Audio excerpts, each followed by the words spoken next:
প্রিয় দর্শক, আজ কথা বলবো প্রবাসী হওয়ার পূর্বে অভিজ্ঞদের পরামর্শ নেওয়া উচিত।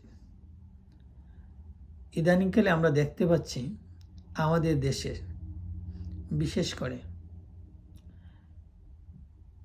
ইয়াং ছেলেমেয়ে তারা প্রবাসী হওয়ার জন্য এক ধরনের পাগল প্রায়। এখন তাদের লক্ষ্যটা কি? তারা কি প্রবাসে এসে তাদের জীবন মানে নিশ্চয়তা বৃদ্ধি করবে, নাকি তার পূর্বে তারা পড়াশোনা করবে, নাকি প্রবাসে তার বন্ধুবান্ধব চলে যাচ্ছে এই জন্য সে চলে যাবে, নাকি দেশে কোনো নিরাপত্তাহীনতা নেই বা দেশে কোনো ভবিষ্যৎ নেই এই জন্য চলে যাবে? আগে তাকে সিদ্ধান্ত নিতে হবে তার সমস্যাটা কি এবং সেই সমস্যাটার সমাধান কি প্রবাসে গেলে হবে কিনা। অনেকেই দেখা যায় বলে উচ্চশিক্ষার্থে প্রবাসে যাবে, কিন্তু আলটিমেটলি কয়জন উচ্চশিক্ষার্থী হয়? তারপর অনেকেই মনে করে যে দেশে সহায় সম্পত্তি বিক্রি করে যদি বিদেশে চলে আসে, সে রাতারাতি অনেক টাকা ইনকাম করে সেই সম্পত্তিগুলো আবার পুনর্বহাল করে ফেলবে। আসলে কি তা হয়? আবার অনেক আছে মনে করে যে তার ছেলে মেয়ে সহ সে যদি প্রবাসে চলে আসে তাহলে তার ছেলে মেয়ে মানুষের মতো মানুষ হয়ে যাবে। আসলে কি হয়? এই যে আমি কতগুলো প্রশ্ন রাখলাম, এইগুলার ব্যাপারে বুঝতে হবে। যদি না বুঝেন তাহলে প্রবাসে এসে কষ্ট করতে হবে। দেখেন, আপনি প্রবাসে আসলে কি হবে? যে ছেলে মেয়ে প্রবাসে আসলো তার কিন্তু তার যে পরিবারের আদর যত্ন, সামাজিকতা, ধর্মীয় মূল্যবোধ, কৃষ্টি সংস্কৃতি, তার বন্ধু বান্ধব সব কিছু থেকে সে বঞ্চিত। অথচ মানুষের সুখের জন্য এগুলি খুব প্রয়োজন। মানুষের আর্থিক সচ্ছলতা দরকার, কিন্তু যারা পরিশ্রমী মানুষ, যারা বুদ্ধিমান মানুষ, তারা পৃথিবীর যেখানেই যাবে তারা আর্থিকভাবে সচ্ছল হয়ে যাবে। আর যারা পরিশ্রমী না, বুদ্ধিমান না, তারা পৃথিবীর যেখানেই যাক না কেন তাদের সমস্যার অন্ত নেই। এই ঝুঁকি নেওয়ার পূর্বে দয়া করে পরামর্শ নিন। আর জীবনটা আপনার। মানুষ জীবন বারবার হয় কিনা জানি না, অনেকে পুনর্জন্ম বিশ্বাস করেন, কিন্তু এই মানুষ জীবনটাকে ঝুঁকির মধ্য দিয়ে বিদেশে আসার কোনো দরকার নেই। কারণ যে ছেলে বা মেয়েটা বিদেশে আসে তার প্রতি তার পরিবারে অনেক ভালোবাসা, অনেক স্বপ্ন থাকে। সে যদি বিদেশে আসাকালীন সময় তার অকাল মৃত্যু হয় তাহলে সেই পরিবারটা সারা জীবন কান্না বয়ে বেড়ায়। শুধু তা না, যে ছেলে বা মেয়েটা অবৈধ পথে আসলো তার জীবনে তাকে বৈধ হতে হলে যদি তার 10-15 বছর চলে যায় তাহলে একটা মানুষের জীবনে কি থাকে? আমি শুধু ইউরোপ আমেরিকা আসলাম এটা গল্প করাই কি মানুষের জীবনের সুখ?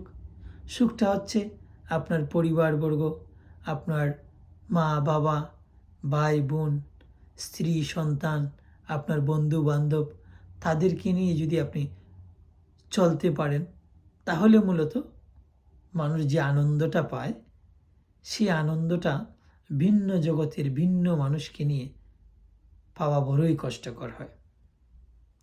এবং এই যে গভীর সম্পর্কটা আমরা জন্ম থেকে যাদেরকে পাই, এই সম্পর্কটা আপনি একটা ভিন দেশে গিয়ে আরও 10 জনকে ম্যানেজ করতে পারবেন, কিন্তু সেই সম্পর্কটা গভীর হয় না।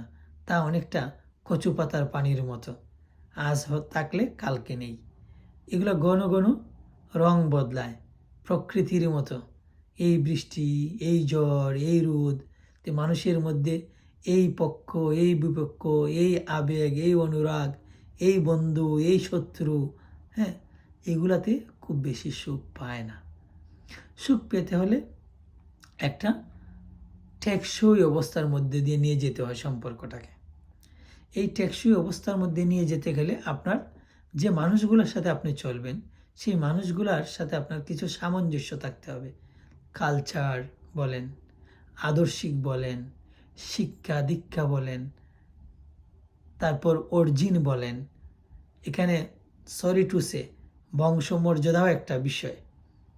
আমরা হয়তো বংশমর্যাদার ক্ষেত্রে কম্প্রোমাইজ করে চলার চেষ্টা করি, কিন্তু এটা সাস্টেইন করে না, এটা হচ্ছে রিয়েলিটি। তো যাই হোক, আমি প্রবাসের বিষয়টাতে আমি যাচ্ছি। আপনারা যারা বিদেশে আসতে চান, অনুগ্রহ করে দালাল বা এজেন্সির পরামর্শটাই সর্বশেষ পরামর্শ না। যারা বিদেশে অনেক দিন ধরে আছে তাদের সাথে যোগাযোগ করুন এবং দেশ এবং বিদেশের সুবিধা এবং অসুবিধা দুইটা দিক মিলিয়ে আপনার টেবিলে বসে আপনি চিন্তা করেন যে আপনার এখন না যা নেই, আপনি পরিশ্রম করলে, আপনি যদি বুদ্ধিমান হন, তা কি দেশে থেকে অর্জন করা সম্ভব কিনা।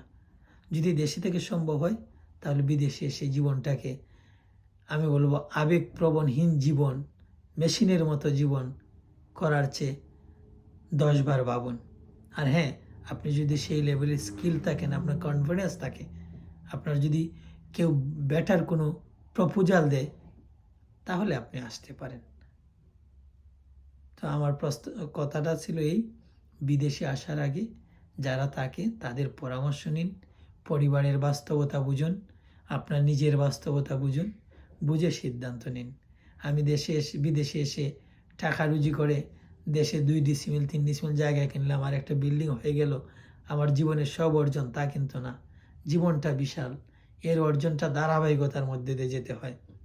অনেক মানুষ আছে তার বিল্ডিং নেই, জায়গা নেই, সে অনেক সুখী। তা সুখটা মানুষের জীবনে ইম্পর্টেন্ট, সেই সুখের জন্য আপনাকে পরিশ্রমী হতে হবে, বুদ্ধিমান হতে হবে এবং অপরাধবোধ যেন আপনার ভিতরে না জাগে, সেই সব কাজে আপনাকে এগিয়ে যেতে হবে। আজ এইটুকুই পরামর্শ। বিদেশে আসার পূর্বে অনুগ্রহ করে যারা অনেক বছর ধরে থাকে তাদের কাছ থেকে পরামর্শ নিয়ে আপনার পরিবারের সাথে বুঝিয়ে শুনে তারপর সিদ্ধান্ত নিন।